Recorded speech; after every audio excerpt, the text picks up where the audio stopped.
So Ukraine's accepted this US proposal for a 30-day ceasefire, which means it's now over to Russia. But will Moscow agree to it? Here's what they might be weighing up. I think the main reason why Russia would go for it is because they don't want to risk upsetting the United States. You're not in a good position. You don't have the cards right now. In the past few weeks, there's been this thaw in relations between Moscow and Washington. Talk of lifting sanctions on Russia, readmitting them to the G7 to make it the G8 again, and resuming trade and business between Russia and the US. And I'm sure that Vladimir Putin won't want to jeopardize all of that.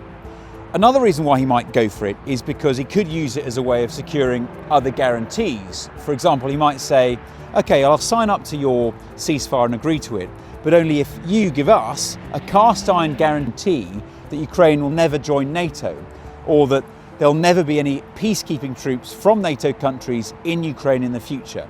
So he might be able to add conditions of his own. But there's also reasons why Russia wouldn't go for it. For one, they have the military advantage, quite a significant one. They've been making steady gains on the battlefield in Ukraine for months, and in the past few days they've made significant advances in the Kursk region of southern Russia, where it seems like they're on the verge of finally repelling Ukraine's incursion there. And that's a big thing for Moscow. If they agree to a temporary truce, I think they fear that they might lose that military advantage because Ukraine would have time to regroup and regather their strength.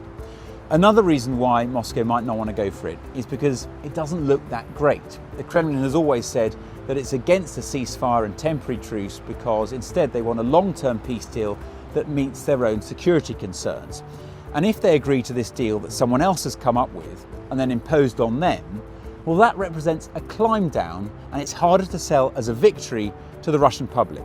So for Vladimir Putin, there's plenty to think about.